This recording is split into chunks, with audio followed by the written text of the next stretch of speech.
Hello everyone. In this video, let's talk about which blade is better to choose for playing with long pips without sponge.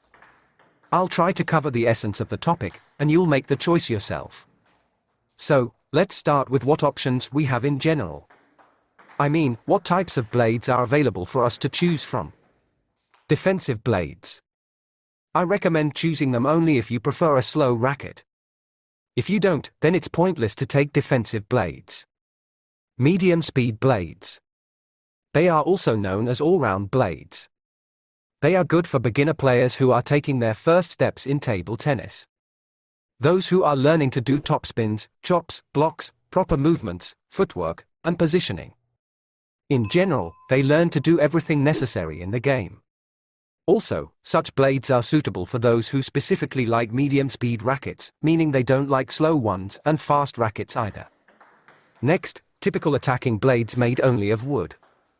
These blades consist of 5 layers of wood. Sometimes 3 layers or 7. There's no carbon. Usually, there's no balsa wood, or it's present as a thin layer. The thickness of such blades is around 6 mm. Sometimes it's 7 mm. For an average player with OX, this is a good option. I draw your attention to the fact that, of course, I can't consider individual players' preferences. What you like is for you to decide. I'm speaking generally, from a practical point of view. Such blades allow comfortable attacking while still enabling any actions with long pips. Don't be afraid that if it's an attacking blade, it's too fast for playing with long pips. These are artificially fabricated fears. Don't be afraid of this and don't dwell on these thoughts. Just choose a specific blade model and play. Next, similar blades, but with synthetic layers. It could be carbon, arylate carbon, silver carbon, and many other mysterious materials. I won't talk about them right now. We have a separate video on our channel about this fascinating topic. About the types of synthetic layers in blades, what they provide, how they affect the flora and fauna in the Amazon forests, and how to live with it. Well, if you're not concerned about the impact of carbon on the lives of African frogs, then I'll just say briefly that blades with various carbons are well suited for playing with long pips without sponge. Roughly as well as the previous category of blades without carbon. To roughly understand the difference between these two types of blades, watch the video I just mentioned. By the way, while I'm informing you about all this, please click the like button on this video and subscribe to our channel. Pips are pips, but likes and subscriptions won't click themselves. Click, friends, don't be lazy.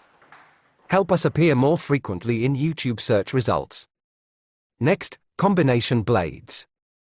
You may have never heard of these at all. This is a rare type of blade. But some players may be inspired by them. The vast majority of blades play the same on both sides. This is a self-evident fact and nobody even discusses it. But, there are blades where the properties of the sides are slightly different. This is done deliberately, meaning there are different layers of wood on different sides. Sometimes, in such blades, there's one layer of carbon.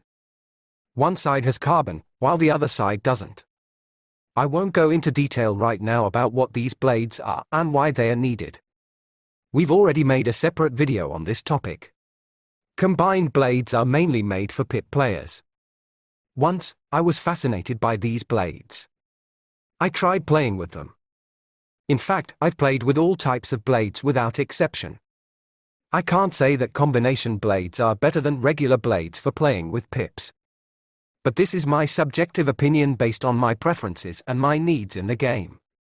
A combination blade might be better than regular ones for some players.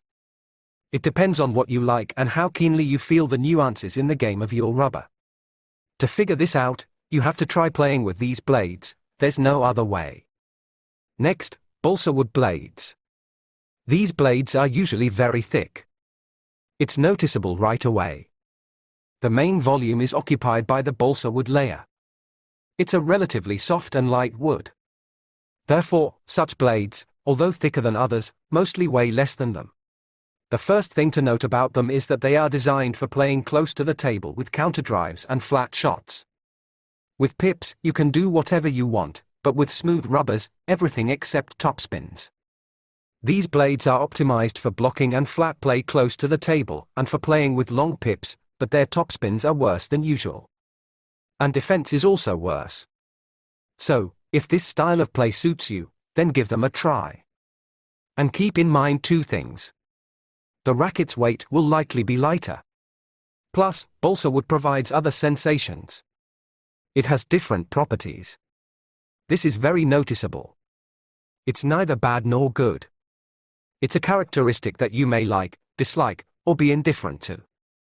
At the very least, you will definitely feel these differences from other blades that don't have Bolsa wood.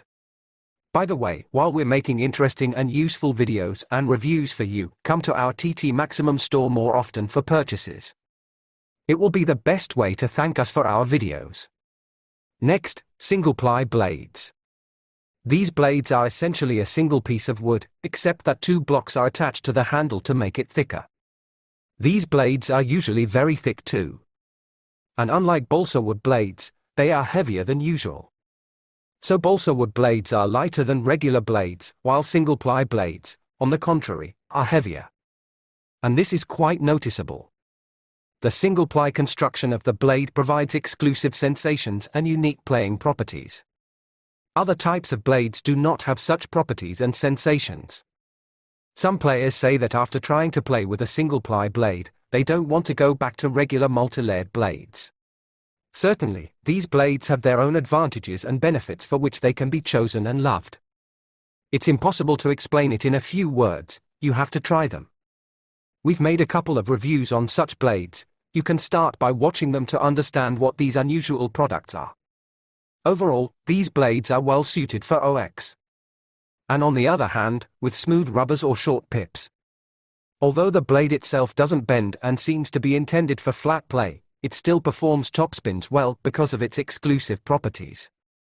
Watch the reviews, where it's detailed what is what. And a couple more points.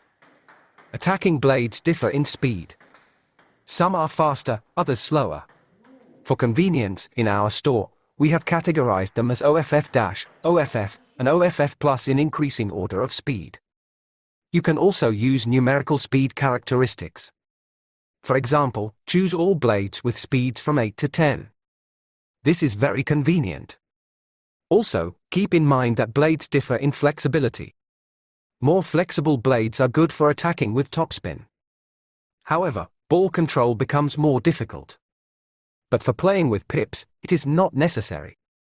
So it's better to choose blades with little flexibility or none at all. That's all.